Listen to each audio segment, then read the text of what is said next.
I'm very pleased to welcome you at our very first Big Thinking lecture of 2012, 2013. I'm only a century behind, so it's okay. The goal of the Big Thinking series is to bring social science and humanities research about and for people to Parliament Hill, and to inform this discussion and decision that affect and improve the life of all Canadians. Dans ce contexte, c'est vraiment un grand plaisir de voir un grand nombre de députés et de sénateurs de tous les partis dans la Chambre ce matin. Et je voudrais aussi souligner la présence de quelques collègues du Conseil canadien de recherche en sciences humaines, une agence clé pour l'avancement et l'engagement du savoir au Canada. But today, this morning, I'm also very pleased that we have partnered with Canada's Foundation for Innovation. For those of you who don't know it, is a national treasure in transforming research and helping community to shape, improve the life of Canadians today and for our future. So it's my pleasure now to welcome Gilles Patry, President and CEO of CFI, to say a few words and to introduce our speaker this morning.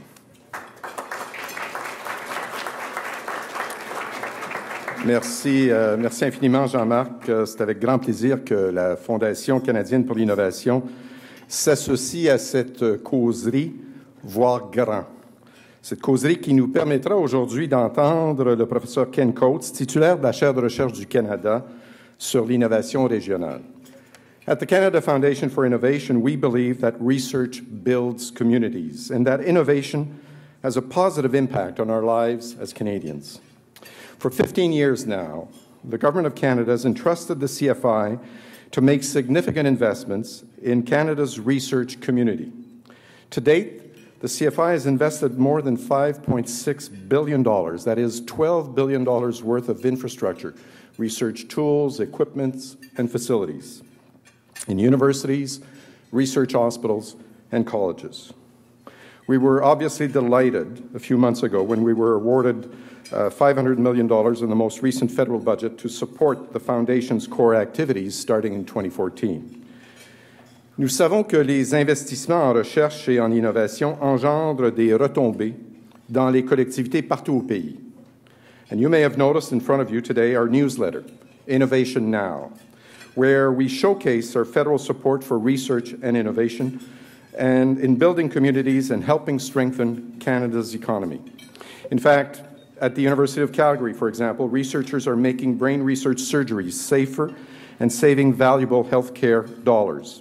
In Barrie, Ontario, the municipal government was able to save its taxpayers millions thanks to landfill technologies developed using CFI-funded facilities. Et à Rivière-du-Loup, la collaboration entre l'Université de Montréal et Premier Tech, la plus grande entreprise horticole canadienne, contribue au maintien de 800 emplois. There are hundreds of stories like these in communities right across the country. Through sustained and continued investments in research, the CFI envisions a Canada driven by innovation, where pride in research excellence is part of our national identity.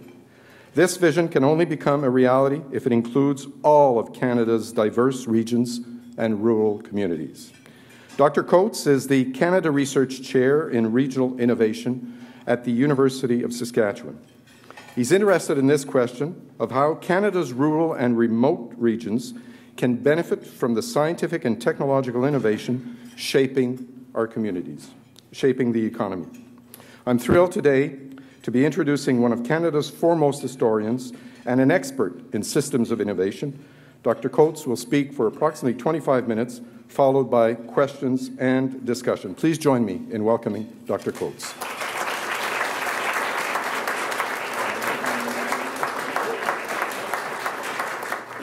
We'll hope that technology doesn't fail us.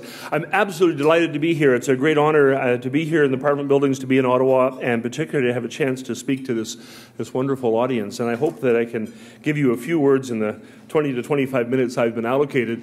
When I was given my invitation I printed it off for my daughter. My daughter is 11 years old, and you can imagine how wonderfully thrilled an 11-year-old was to discover that her father got to go to Ottawa. And she came back and she was really upset. And I said, well, why would you be upset? And she said, well, it's not very polite. I said, what do you mean very polite? She says, well, Dad, you're really large, but calling you a big thinker. So I took this very personally, this description. It might be back in a year and a half, and I'll be a lot smaller, I promise, if I go. It's interesting, Jill, to hear about the CFI program, which is one of Canada's absolutely hallmark achievements over the last 15 years, as you described. I was working with David Strangway a couple of years back, and you might have heard this story. When CFI received its first allocation, it got a check from the Government of Canada. What's really interesting was the check was actually made out for, I think, $1.5 billion, if I remember correctly, and it was sent in the regular mail. And the secretary was just opening the envelopes on her door and opened up this thing, and there was a check for was it $1.5 billion? It was 800, yeah.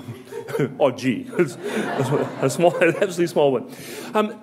What I'd like to talk about today is about what I think is one of the real challenges of the 21st century. And I'll try to provide a little context and sort of hopefully end up with some fairly optimistic notes about where we're going and what we can do collectively, because this is a collective challenge. The challenge, to put it in a very different way than you might have expected me to start, is the challenge is set by the rise of the cities. You probably all know now that more than half of the world's population is in cities. Cities are growing at an absolutely ferocious pace. Doesn't matter whether you're talking about Turkey or India or Pakistan. The cities are growing very rapidly. The flip side of growing cities is actually declining rural areas. Small towns emptying out, rural areas, small villages and communities. I've heard a couple of presentations at conferences where people were talking about the demise of village life. And they were talking about how only elderly people were there and the young people had left and opportunity was disappearing. And it sounded very familiar. We're used to that in Canada, in northern Canada, in rural areas. Saskatchewan, on one very fateful day a couple of years ago, closed down 92 communities, withdrew all government services from 92 communities in a single day. It's part of their budget sort of crisis at that time. But the papers I was listening to were about Sicily in Italy and about rural Japan.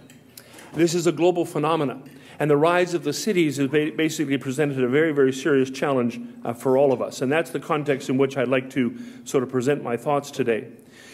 You know from listening, and in fact many of you make these kind of speeches, I've heard them from several of you over time, that we're facing a high-tech future. Everybody knows that innovation and new economy jobs are going to be absolutely crucial to our development as a nation and our emergence as a competitive society.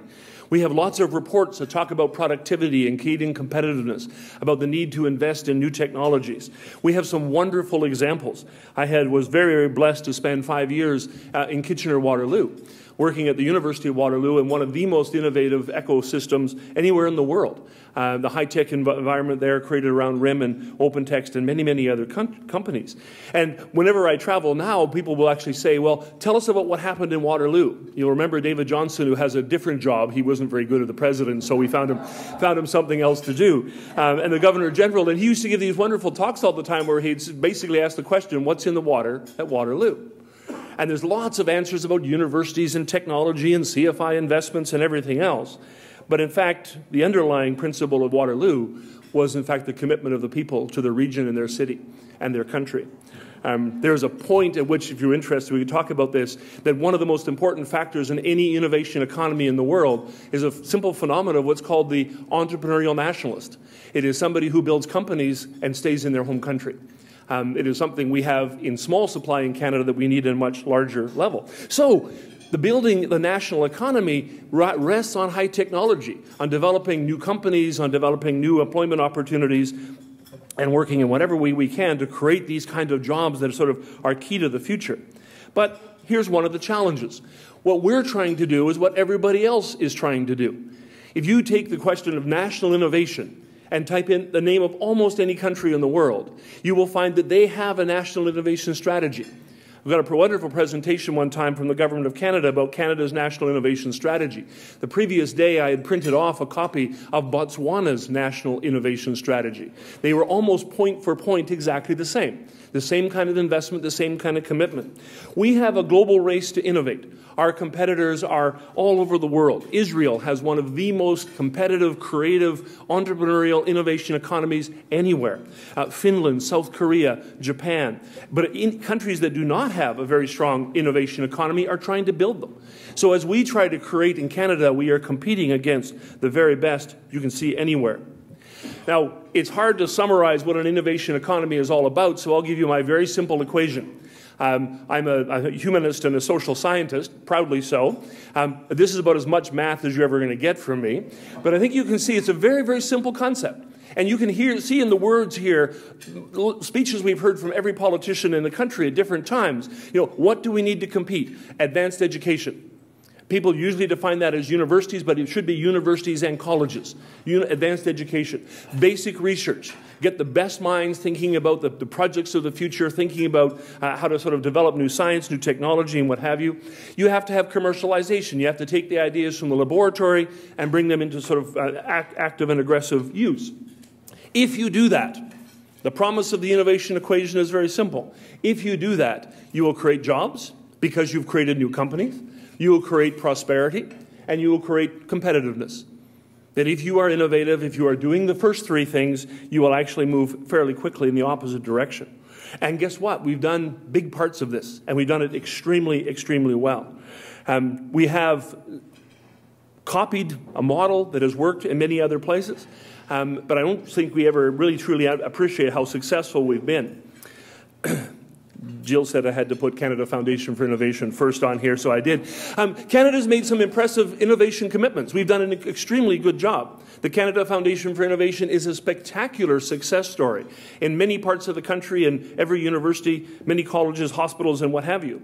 The Canada Research Chairs, I am extremely proud that I was able to get what I think is an unbelievable opportunity, not a personal one, but in fact an opportunity to work with Canadians who care about the future of the country. I'm also proud of the fact my brother is a Canada Research Chair as well, which I think my mother doesn't understand it, but she thinks she's happy anyway. Tri-Council funding increasing very dramatically over the last 10 or 15 years. Specialized scientific equipment. This is the Acadian Light Source in a small town called Saskatoon in Saskatchewan. Canary, Genome Canada. There are many projects on the national, provincial, territorial levels that are actually showing that as a country we are truly and deeply committed. We have done well. Our university system has grown very, very rapidly. We have one of the highest university participation rates in the world. One of the things that people sort of underestimate is the fact that our scientists are, pound for pound, among the very best anywhere. A phrase my friend used to use, Jim Miller, another Canada Research Chair, used to say was that Canada punches well above its weight. Even with all the money we put in, we still do way better. Canadians get way more out of this. We have 23 universities in the top 500 in the world. And we're always disappointed, you know, how come only 23 and what about the rest of them and what have you? But if you think about that for a second, on a per capita basis, that's almost twice the number of top-ranked universities as the United States. They always talk about the best universities, the Harvards, the Stanfords. They are spectacular. You know, give any Canadian university a $36 billion endowment and they'll do really well also. But if you go down the system, you will see that pound for pound, we have 23 universities in the top 500. Japan has 25. Japan's population is almost 4 times Canada. Right? We do really well. We have delivered at the university level and at the government level in ways that are quite fascinating. But in Canada as elsewhere, innovation has very much become an urban phenomenon. Our largest universities are in the cities. Our large companies tend to be in the cities. We have a couple of exceptions. There aren't very many. Waterloo, Kitchener-Waterloo. Actually, it's kind of funny when you go to Toronto, people say that the GTA goes to Kitchener-Waterloo. We used to have a comment in Kitchener-Waterloo that Harold and Peter will know well, that, you know, it's 110 kilometers from Waterloo to downtown Toronto and 1,100 kilometers from Toronto to Waterloo. But there are exceptions of places that sort of have worked against their place, have worked against sort of the geographical forces and have created some sort of new opportunities in some exciting areas. However, The vast majority of our CFI money, the vast majority of our Canada research shares, the vast majority of our innovation spending, our government support for technology and what have you, goes to large cities. So you end up with what may be an insurmountable advantage. Or is it? The question we're going to get to sort of as we go down. Kleber's law is a wonderful sort of law of biological principle that says that as things get bigger, they actually slow down. So the bigger the animal, the slower its heart rate goes. The smaller the animal, the faster its heart rate goes, right? Jeffrey West, a wonderful scholar, sort of took this idea and said, what happens for cities? And, cities don't seem to slow down very much. And in fact, he says that in terms of innovation, it's exactly the opposite way around. That the larger the city, the faster the rate of innovation. That if one city is 10 times larger than the other, it is 17 times more innovative. Patents, startup companies, university degrees, major investments, things of that sort. If a city is 50 times larger, it's 130 times more innovative. These are general terms. It's not applying to Canada or the United States specifically. And what you get is this superlinear scaling. I love phrases like that. Accelerated urban innovation. The fact that as the cities get faster, they attract more money, they attract more investment, they attract more resources, and because of that, they become more innovative. We end up with sort of the arguments advanced by Richard Florida and others about the creative city. That in fact, for Canada to be competitive, we have to sort of pour more of our resources into a smaller number of cities so that Toronto can compete not with Edmonton and Calgary, but so Toronto can compete with Tokyo and with Seoul, Korea. That in fact, scale is the only sort of opportunity we have for competitiveness. And when you see that on a national scale, you realize it's quite attractive. We do have to compete with these major urban conglomerations. We do have to be at the very highest level, competing with Londons and the Parises, competing with the Singapores and the Taipeis, if we want to compete globally on an ongoing basis. But when you hear this argument, from my point of view, I was raised in the Yukon, and the Yukon is where always will be home is for me. I find this really frightening, because what does this leave for rural and small town Canada? If in order to compete globally we have to pour our resources into the cities, what do we have left? So if you go back to the knowledge economy and think for a little while of what the promise was of the knowledge economy. And in this particular context, I'm thinking mostly of the arrival of the internet and all the related things that developed in that regard. You'll remember the promise. Do you remember the telecommuting promise? You can live anywhere and work anywhere. It sounds absolutely wonderful. I was actually born in Banff, Alberta. Wouldn't it be great to live in Banff and get all your money from Toronto?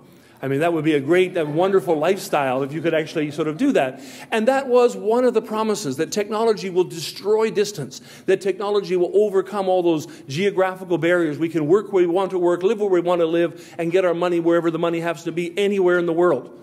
I met a fellow one time who was an interpreter in Tokyo, and for 10 years he lived in this little tiny apartment in Tokyo and served as an interpreter for Japanese companies.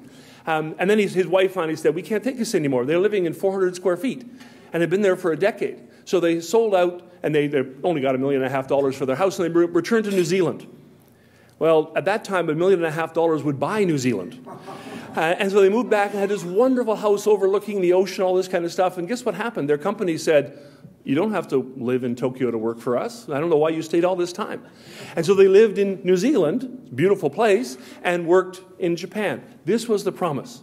The other promise, Rail Thompson is a chocolate company in Stratford, Ontario. Sell globally. It doesn't matter where you are. Little tiny craft shops, little tiny sort of boutique manufacturers can work anywhere, and sell all around the world. It sounded really, really great. It hasn't worked out. In fact, the only significant growth of telecommuting is on people within an hour and a half of a major metropolitan area. So people live in Barrie and come into Toronto twice a week. They don't live in Moosonee and actually commute in that telecommuting sort of way. So what has actually happened with technology in rural and remote areas? Well, there have been some interesting developments, but perhaps they're a bit mixed. Education. You can get, in small remote communities, can get really first-class high school courses in physics and chemistry and what have you online. There are whole degree programs you can get anywhere. E-health. This is only at the very early stages, but come back in 10 years, and e-health will revolutionize the Canadian healthcare sector, in large part because of the research being done at Canadian universities. Entertainment, you can get radio programs, television programs, basically anything you want anywhere in the country. Shopping, Canadian Tire. You don't have to go to the Canadian Tire to go to the Canadian Tire. You can anywhere in the country. Kobo, wonderful, great Canadian success story now owned by the Japanese. But you could have access to anything you wanted to buy anywhere in the country, anywhere in the world, at home. This is a mixed blessing. At some point, some research that we haven't done in full yet, anecdotally we know this to be true, e-commerce is destroying small-town businesses, and particularly in the far north, where the local co-op store used to have to sell all the clothes and used to have to sell the food and things of that sort. Now, people in the community go online, order up what they want, and it gets mailed in. So e-commerce has been far from a mixed blessing in many of those particular communities. But innovation does work. And one of the things that I hope we'll just take from my very quick comments here is, in fact, that there are phenomenal developments underway in terms of innovation in rural and remote regions. Our resource sector is one of the most innovative and most technologically proficient in the world. If you want to look and see some of the most exciting technology around, and I'm always very sensitive to talk about this in this part of the country, go to Fort McMurray. We always think of Fort McMurray in fairly simplistic terms in terms of environmental change and what have you, and fair enough, we can have that discussion another time. If you go and look at Fort McMurray, you are looking at one of the largest sustained investments in technological innovation in Canadian history. Hundreds of millions, if not billions of dollars going into bringing technology into those areas. Offshore exploration, Saskatchewan agriculture. Saskatchewan agriculture is incredibly technologically proficient. Almost every one of these machines is actually run off satellites now and GPS systems for putting down fertilizer and harvesting and things of that sort. And that really interesting little structure there is actually a diamond mine in the middle of the Northwest Territories. The innovation, the scientific research made possible to find diamonds and to get diamonds out in an ecologically sensitive way out of the Northwest Territories is actually a testament to environmental and technological success. However, the innovation is great in many levels. It's made us competitive. Innovation is one of the greatest job killers in Canada. If you take a look at the forest sector, for example, innovations in forestry and pulp and paper and sawmill operations have actually removed many low-skill, high-paying jobs from the Canadian economy with huge implications in rural and remote areas in the country. On a global scale, what's really interesting here is there has been way more innovation in rural and remote areas in places like Africa than in Canada. And if you want to get a wonderful book called Abundance, The Future is Better Than You Think, it's a really interesting way to get introduced to this idea. Basically, there's a group of billionaire philanthropists. You might have heard of a guy named Bill Gates, Warren Buffett, and people like that. They are pouring literally hundreds of millions of dollars into innovation focused on the bottom billion. They are begging people for innovations that will change and affect positively more than 1 billion people. If you have a healthcare innovation, a water supply innovation, an information technology innovation that you think will affect 1 billion people, they want to know about it, and they will fund it. The fastest growing cell phone market in the world is in sub-Saharan Africa. This is not a joke. There are people who've never been into a bank that now do all their banking on their cell phone. And it's a wonderful innovation that is taking place. Uganda has this remarkable internet ecosystem that's taking off in some really interesting and dynamic ways. In northern Canada and in the northern parts of the wealthy countries, there's nothing comparable to this. Bill Gates is not that interested in what happens in Île-à-la-Crosse. Not because he's not a humanitarian, but because the numbers are too small. You're going to affect 10,000 people in northern Canada. You can affect 10 million people in Uganda or in Kenya or in Nigeria. So there is a huge innovation revolution going on that is actually focusing on South Asia and on Africa and places like that. Well, technology is going to help. This is where you sort of flash forward and say, where are things going to be 10 or 15 years from now? I'm sort of in the school of thought around the abundance idea, that book I just mentioned to you. There are amazing things going on. Most of these are developed in universities. Most of these ideas are actually being developed and implemented in rural and urban areas, and they're then being taken out into the smaller areas. Digital medicine, We are going to see some absolutely stunning changes happening there. If you haven't heard about 3D printing and 3D manufacturing, just Google it. Take a look at the last couple of Economist magazines. 3D manufacturing will absolutely transform the way we understand manufacturing in Canada. You will actually be in Illa Cross and you will have a machine that will manufacture more or less anything you want. Very interesting developments taking place. Massive online courses. Interesting thing for Canada to compete against this. Harvard and Stanford are putting in millions of dollars to put their courses online. New innovations in electrical power, nuclear power in particular, sanitation, water purification systems, wonderful innovations in food production. In northern Canada, there's a lot of research being done on greenhouses. How can you bring fresh food into northern areas by using greenhouses in some systematic ways? And we keep hoping for rural work and regional employment. Oh, it's interesting to use one really good example. The MasterCard Foundation, which many of you will know is actually based in Toronto, has its offices in Toronto, is working on a really interesting international project where they are essentially creating digital jobs in the middle of Africa and mostly across Africa for people in these really remote communities, and it's actually working really well. So how do you build a knowledge-based economy in rural and remote regions? The answer is that there's two approaches. One is the standard approach that takes a long time. The other one is a sort of, I think, more revolutionary, and I'll talk about that very, very quickly. Obviously, education, skills, and training. These are the kinds of things we often talk about. You empower people. Technological infrastructure, we have to expand Canary. Canary continues to expand very, very quickly. Not quickly enough for people who aren't connected to the system. We need far better entrepreneurship and more awareness of global opportunities in Canada. In the Yukon, they talk about something called lone eagles. And lone eagles are individuals who just basically decide to live in Whitehorse because it's one of the most amazing, wonderful, creative, beautiful places on the planet, and then work from there. So they might be an engineer, but they just choose to live in Whitehorse. But right now, they have a bunch of lone eagles. These people haven't even really talked to each other. They just operate by themselves. How do you go from lone eagles to a localized ecosystem?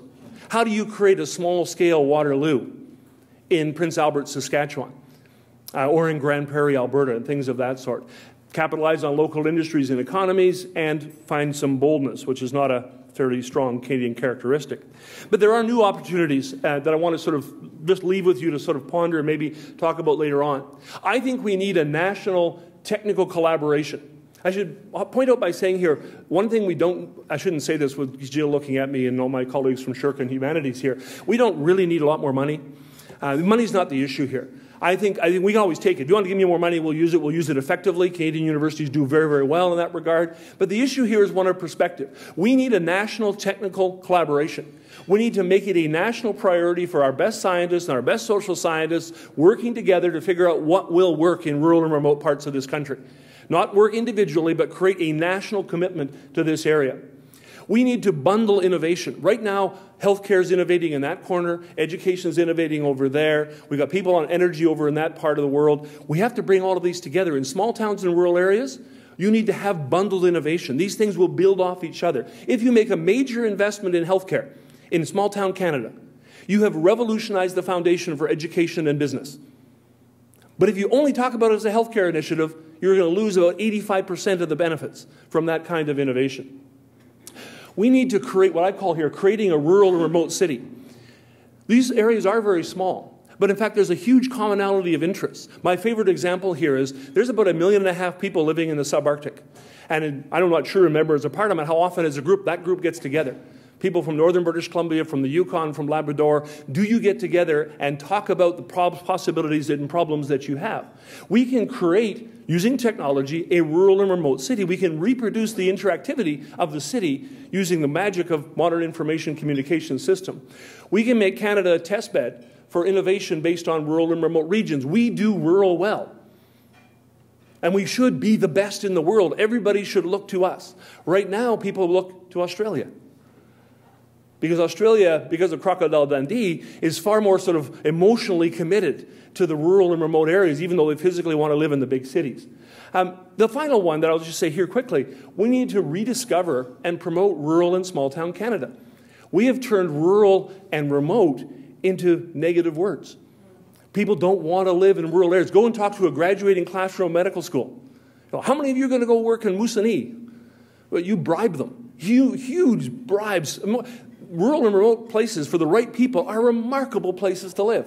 Many of you will have lived and maybe still do live in these kind of areas. They're remarkable places. We have no ideology of small town and rural Canada. Not since Stephen Leacock. Not since Sinclair Ross. Right? We don't talk about it in a positive way. We make it sound like, oh my God, you've been punished. You have to go. Read Sandra Botula's Perfection of the Morning. If you read a book like that and you think, oh yeah, there is something in rural areas that we really should celebrate a lot. My final thoughts, we have made impressive commitments. If you do not know if you do not know a lot about CFI, learn about CFI. It is a remarkable program. If you don't know what social science, humanities research is being done all across Canada on rural and remote regions, ask about it. Because there's some absolutely dynamic stuff being done. The governments at the federal and provincial level they've paid at the house. They've paid at the office. Business investment is lagging way behind. Red Wilson talks about this, Tom Jenkins talks about this, we all talk about this, right? We haven't figured out a way to change it, but we talk about it. We have not had the business investment to match up with the government investment. We in Canada, and this is so ironic because we're such a multicultural nation, we do not pay anywhere near enough attention to what's going on in the rest of the world. If you haven't read Startup Nation, order Startup Nation and read what happens in Israel. Israel has changed itself in 20 years into the most innovation-based economy in the world. And they did so very deliberately through public policy. Not because just by happenstance. They did it with public policy. We don't know what's going on. If you did, you'd be really excited and worried about what's happening in Taiwan, what's going on in China. You'd be really impressed with what's going on in Finland and the investments going on in northern Norway. There's exciting things. We do need a concept, I would argue, of inclusive innovation. We are competing internationally, but we have to make sure that innovation serves our national objectives. And let me finish with this last one, because in many ways this is one that's most important to me. We need to put the national back in national innovation. Innovation is not about Ken Coates doing research that's good for Ken Coates' career. It is not about the University of Waterloo doing really good research that makes Waterloo even more famous as an institution. We, as public servants, in our own way, through universities, as researchers, as academics, and as government officials, politicians, our first commitment is to Canada. And we are competing globally with a bunch of countries that have put the nation first. That they basically see that their purpose of their innovation economy is to make their country stronger, more competitive, more prosperous. We have atomized this in Canada down to the individual institution, the individual researcher, or the individual country. We need innovation loyalty. We do not have it. If we get the right set of agendas, the right set of enthusiasm, if we actually do the one thing we're not very good at in Canada, and that's show passion, if we show passion around our innovation and create an innovation nation, we can actually lead the world and make rural and remote Canada one of the most dynamic places on the planet. Thank you.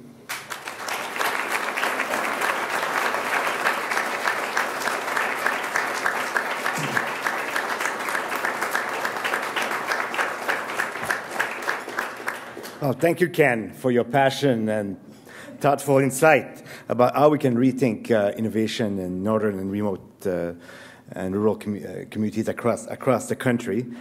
I know there'll be several questions, but before we do so, I would like to invite Michael Chong, MP from Wellington-Alton Hills, to say a few words and to present Ken with a small token of our appreciation.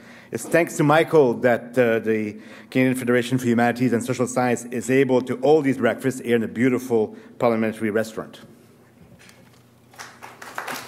Merci. Bienvenue à tous.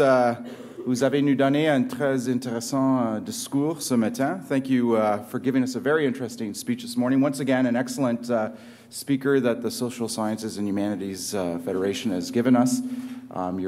Your analysis of the innovation that's taking off in large cities and megapolises around the world and how that might apply to rural and remote areas of Canada gave us a lot of food for thought. So I want to thank everyone for coming out. I want to thank you, in particular, Ken, for giving us this very interesting talk and ideas that we can chew on for the rest of this day. So there's a little token of appreciation here from the Federation for coming this morning. Thank you very much.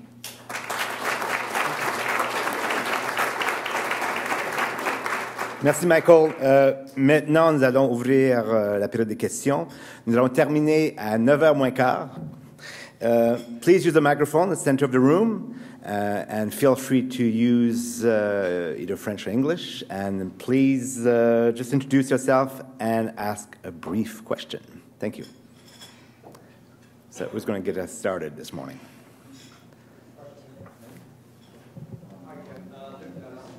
Can you come and use a mic, please? Because this is being podcast.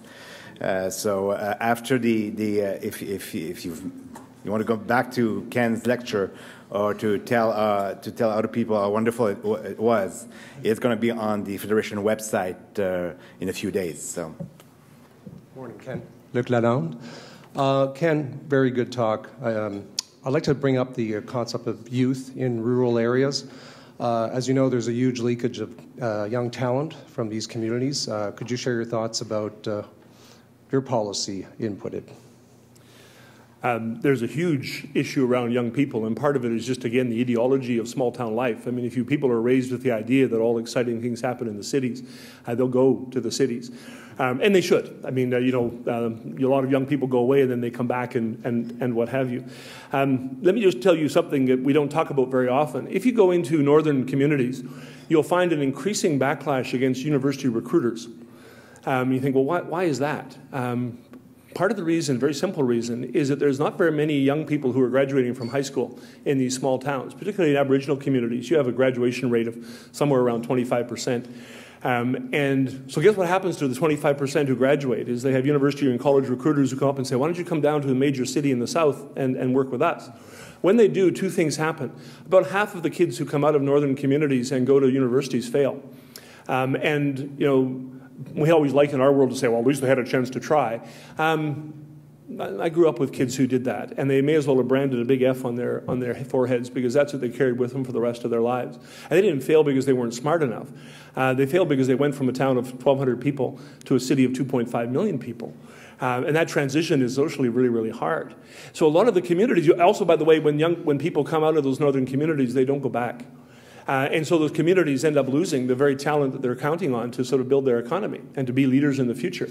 So you end up with a lot of First Nation communities have their strongest, best trained, most capable people living in cities and having less talented, less well-trained people living in smaller towns. So I think universities, colleges have to work very differently than we have with Aboriginal communities in particular, with northern remote rural areas as well. But also we need to listen to them. Because young people are not connecting up with the world that we want them, that we have been prepared for them. And we're finding that on a national scale. So I think the question of how you get young people connected up with innovation is really, really critical. We had a great talk about that yesterday. And I think it's really important that we find mechanisms that get young people thinking about innovation. So I'll put an idea in front of you that I just wrote up last night after another conversation I had yesterday. We have a registered educational savings plan that is designed to get people into university and college. Almost all of the rhetoric around the RESPs is based on my kids are going to university. Not my kids are going to university or college. The rhetoric is about university. What if you took that program and made it so that not only could they go to university or college, they could use the money that they'd raised to actually start a business? If we have a shortcoming in Canada, we have one of the highest university participation rates in the world. If that was the key, we would actually be the world's most prosperous and competitive technologically developed country. We actually have an entrepreneurship gap. We haven't enough people who are trying to create new businesses and new opportunities. Let's think about public policy options that give young people the choices that they really want to take and that we need as a country. Thanks, great question. I'll ask a question to get some ideas going. One of the things I've always been interested in, there doesn't seem to be a lot of research on, and you kind of touched on this in your analysis of the fact that innovation's taken off in larger cities, and the larger the cities get, the more the innovation seems to take off, is the interconnect between the built urban form, density, urban planning, and innovation and increases in productivity. There actually has been a lot of research on that, not so much in Canada. It's really interesting. One of my other hats is I'm actually the president of the Japan Studies Association of Canada and spend a lot of time over there. Japan obsesses about exactly that point. How do you develop cities? Take a look, if you go online and just type in digital media city Seoul, Korea. This is an area where they're creating 25,000 jobs in one place, all devoted to digital media. There will be almost as many digital media jobs in one city out on the suburb of Seoul. But it's also a residential complex and a business development complex. If you want to go even further, and you probably know about this already, is take a look at Malaysia. Their multifunction is sort of high technology corridor with their multimedia university and what have you. There are lots of places that are doing this. In Canada, not so much. But I will give you an example, the one that University of Waterloo is involved with, and that's the creation of the University of Waterloo campus in Stratford. This is a project where we got the idea of actually building a digital media campus that would be all new economy focused, but not in a major city. Stratford is 35,000 people. The city put in $10 million, gave 11 acres of land. The province of Ontario put a bunch of money in. The federal government put a bunch of money in. And the campus just opens up next week, right? But that's not the important part. The important part of this particular story is that for the last 2 years, the city of Stratford has been in the top 7 most innovative most innovative cities in the world because of their commitment to digital media. Nobody had heard of Stratford as a digital media place 5 or 6 years ago, right? So the city of Stratford has changed its urban planning to focus on the digital media environment and creating these kinds of innovation ecosystems. So there's 2 parts to the answer. One is that, right? The other part is take a look at how the cities are actually developing. They're fragmenting into ethnic enclaves, and they're fragmenting on basis of income. And so the kind of creative city that people are talking about is a luxury of the upper middle class. I'm really concerned about that. If you guys know Toronto better than I do. But if you take a look at the geography, the urban geography there, you are getting areas where there are minority populations who are getting poorer and poorer relative to the rest of the population. And the places where the creative city works are brilliant. And the rest of the people get to come in on the weekend and take a look. So I'm not convinced that the city should just be allowed to the cities by definition are great. You have to be intentional about creating a space that actually works. Great question. Jean Crowder, Member of Parliament for Nanaimo, Cowichan on Vancouver Island, and I'm the Aboriginal Affairs Critic for the NDP. So I have a question around, part of what your presentation included was the fact that technology, internet access and whatnot in rural and remote areas is actually pretty critical. And the reality is in many, particularly in Aboriginal communities, First Nations reserves, there is no internet access that's reliable or consistent. And in fact, in not-so-rural and remote areas, I live in Duncan, 1 hour north of Victoria, and large parts of my riding do not have access to high-speed internet. So you get a kilometre off the highway, and you don't have high-speed internet access. So I wonder if you can comment on perhaps some potential solutions, but also the impact of that gap. Yeah. The impact of the gap is terrific in the sense you have young people in cities who are working with sort of 1 gigabyte connections to their homes and have all the benefits of working with high-speed, high-technology sort of technologies. And then you have these people from these smaller communities who basically don't bother with cell phones and computers because they can't make it work if they wanted to. What is the impact of that? Well, my 11-year-old daughter can beat anybody in this room in terms of technology. She's an absolute genius at it, only because she's been exposed to it all the time. Young Aboriginal kids are completely out of the loop. When they get to university or college, they're technologically not anywhere near as proficient. Not again because of any lack of knowledge or intelligence on their part, just access. Are there solutions? Yeah, they cost a lot of money. But quite frankly, if you're going to build a country, you build a country where everybody has equality of access to the most important elements, whether it's healthcare, whether it's water, whether it's housing, whether it's education, all those kinds of things. Technology is now an essential element in all of that. There are interesting solutions. I'll use a really strange example from India, if I could, not one that we're going to transfer over here. But in India, it's really expensive, and people have no money. These are the people who live on $1 a day, that kind of income. And what they have is they have internet connections that are based on buses. And what happens is the buses go down and come by all these little villages, and every time a bus goes by, it does an internet dump into that community. So say you go in there and do your email, right? Your email sits there until the bus comes by. When the bus comes by, it uploads onto the back of the bus, not technology-wise, and it then sends your email out. You might have to wait an hour. Oh, gee. Right? And so they're looking at situations like that and saying, well, what can we do? So just start thinking creatively. Think about what you do with drones. having drones providing internet coverage that, again, doesn't have to be full-on all the time. You can find other ways of dealing with it by having large servers in remote communities that sort of store up the material that comes along. My great concern is that we don't do anywhere near enough of that. And with many of our major technology suppliers in Canada, you know, it's not just Duncan. You can get off the main road in Saskatchewan. You get 100 yards off the main road, and your internet connection goes down. And as a country, quite frankly, we don't do very well. I was in rural Vietnam 2 years ago, and we were 5.5 hours away down a dirt road from Hanoi, and I had better internet connectivity than I get in Gatineau. And so we have to do it differently. We have to find our way to do that. If you don't, you may as well, it's basically a curse on Aboriginal communities in remote regions. So I think as a country, we have to solve that problem. It's not going to be easy. We have to deal with it fairly quickly. Thanks. Good morning, Hélène Leblanc, MP for La Salle-et-Mar and industry critic for the official opposition.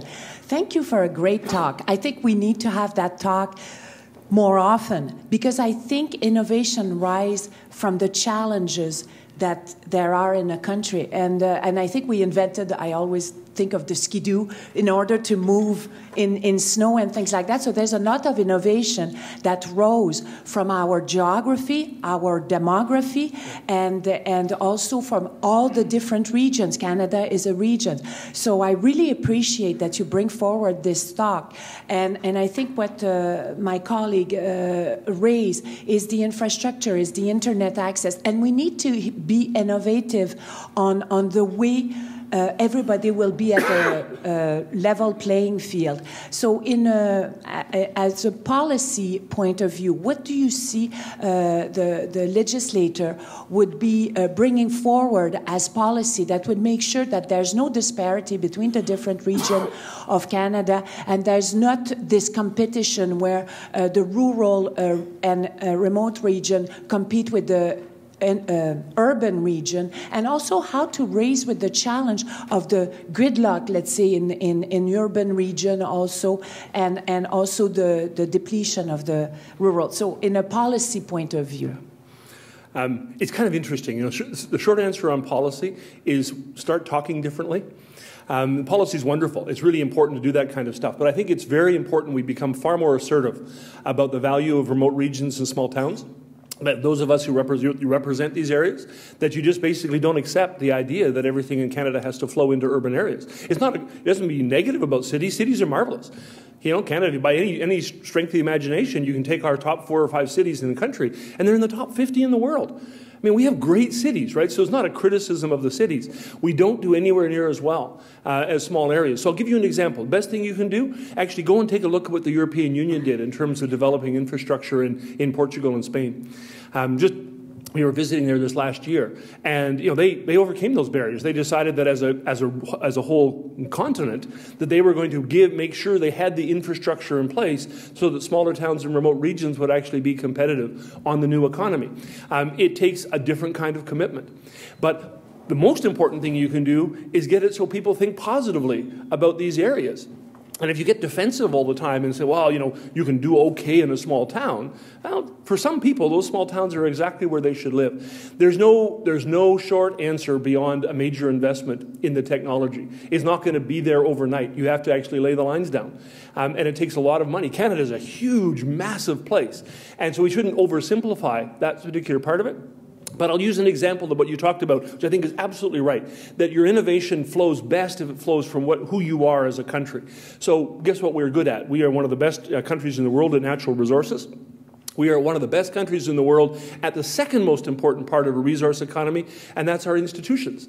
The institutions of law, the institutions of government, of regulation, right? We should be talking about those things in these kinds of areas as well. But my favorite example is winter. There are more books written on the history of winter in New England, than all the books written on the history of winter in Canada. Right? The number in Canada is 0, by the way.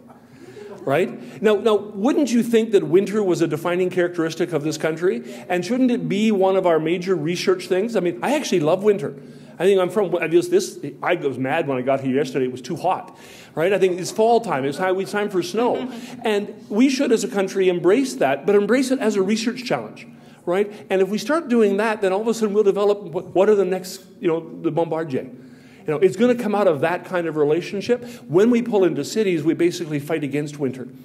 Right? And so, again, I'm not anti-city, but I think what we have to do is embrace those parts that actually make us unique, and its scale, and its distance, and its nordicity, and its winter, and its cold weather. Let's start working on those ones as a national innovation challenge. Thanks. Great talk, boy. I'd like to be able to just put your energy into a can, and release it when we need it. You eased into the talk of regulation. I think in this country, there is a great, people do not understand the critical role of regulation in triggering innovation. I'll give you a couple of examples. Just simply in the ability of rural and remote people to participate in decision-making processes. It used to be for big energy projects in my province, Alberta. Oh, by the way, I'm Linda Duncan, Member of Parliament from Edmonton Strathcona. In my province, people in rural areas had to go into the library in Calgary, the Energy Board, and look at the application for the project. Now, the government requires that they post those online, and anybody can sign on and see all the documents, okay, and post their own comments and so forth. It's really transformed the right, it's put into effect the right to participate. Second example, I sat at negotiation tables for improved air emission standards for coal-fired power for 7 years. Prior to that process, which ended about 2004, there was no obligation to reduce mercury from coal-fired power plants. Okay, once in the end of the day, the agreement was that they had to control mercury to a certain point. All of a sudden, the money started channeling in the United States and Canada into let's come up with the most effective, cost-effective way to reduce mercury. Yep. And I think that is certainly on a national scale where we can show leadership in both of those areas. Yep. It's really interesting. I am a huge fan of government and the political process and responsiveness. And give you two quick observations. Number one, if we're going to be competitive on a national and international scale, we have to do the regulations, but we have to do them faster. We drag things out. We are actually moving way too slowly in so many areas. And your colleagues in CFI and SHIRC and all that kind of stuff. Well, they're too polite to say this, so I perhaps will say it a bit on their behalf. The length of time it takes to make major decisions is way, way, way too long. We're competing against countries that have an advantage of smallness and uniformity over us. Singapore makes major decisions in a week that we can actually take 18 months to 2 years to make. You can't compete in that kind of environment. So regulation, sort of absolutely, but give some really careful thought amongst yourselves as to how you do this more efficiently with a view to the prize at the end, not just sort of making sure the regulations get through. The second point is just go online when you get back to your offices today and type in E-Estonia. Estonia, if you haven't ever watched about the singing revolution, Estonia's transformation into a democratic nation is absolutely spectacular. They have decided that they are going to make the e-government their hallmark as a nation. They have done some absolutely astonishing things exactly along the lines you talk about. And it's interesting, e-government is not about putting PDFs on places where people can download them and read them. That's an important part of it.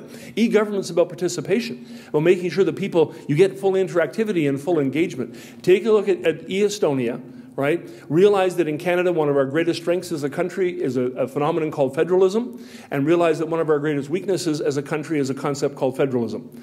And that until we figure out how to make the strengths more or stronger and overcome some of the barriers on federalism, we're going to be really hamstrung in an ultra-competitive, fast-moving, unchanging or rapidly changing world. Take a look at Estonia. Get excited about what you can do and how you can transform the way we do government and administration in this country. Last question, please. Hi there. I'm Kathy Edwards from Carleton University. I was wondering what your thoughts are around the concept of leapfrogging technology. As I understand it, in India and other economies, they've been able to just leapfrog over the challenge of infrastructure. And I'm wondering what you think the roadblocks are as to why we can't take that approach in Canada, particularly in rural areas. Yeah. A great question. Leapfrogging is really fascinating. The best example, and you probably know a lot about this, is watching what Malaysia has tried to do. And I put the emphasis on try. They put a huge amount of investment into the whole idea of sort of skipping the heavy industrial stage and going on to sort of the more refined manufacturing and the service economy. There have been some really big successes. Their approaches on e-government have been really successful, the national identity cards and things of that sort. And the most important part of leapfrogging is that you're not bound into a very traditional trajectory that goes, agriculture and resources into heavy industry, into light industry, into service economy, into sort of high-tech economies. We've got lots of examples of that working. My favorite, if you haven't been there, is Taiwan. Taiwan's transformation in the last 15 years has been absolutely mind-boggling. And they did exactly what you talked about. The government got together. Government, industry, the university system said, we're not going to be competitive. We're going to be poor forever. And take a look at their scale. They just leapt up on the scale in terms of per capita income. Those things are happening. It's actually happening now, in most aggressively happening in sub-Saharan Africa. And not suggesting they're going to solve all their problems right away, but boy, they're making some really interesting jumps forward. Why is that not happening in Canada? Number one, actually because we keep seeing rural and remote areas as a problem. Basically, it's, I'm not living there. You don't want to live there, right? And again, I go back to the business of the messages we send to our doctors. We're going to bribe you to come and work in an absolutely beautiful, wonderful, dynamic little small town in the middle of an area where your income is going to carry 3 times as far as down in southern Ontario. So we're going to bribe you to get you to come to these places. It doesn't work. It's a wrong mentality. So you have that. Also, you do not have the educational foundation in northern and remote areas.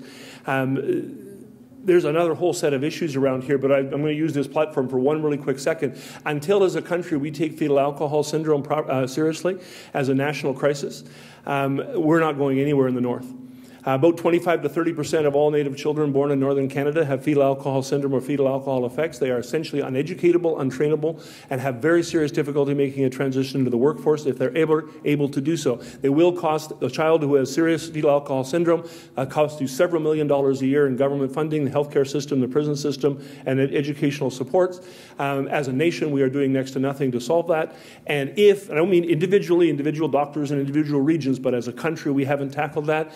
I'll tell you, you can't leapfrog off that foundation. And so until we take those things seriously and work with First Nations communities to build the country in the future that they want, we're not going anywhere. Thank you, Ken. This was an amazing, stimulating discussion. The question period is now over. We promised to end this at 8:45, but Ken's got a few minutes before 9 o'clock if you want to have a one-on-one conversation with him. But that was a great way to kick off our series this year, and to reframe the debate and like this notion of abundance, that yes, we have scarcity, but we have all the elements to address our challenges as a country. So I would like all of you to join me to thank again Ken for this morning.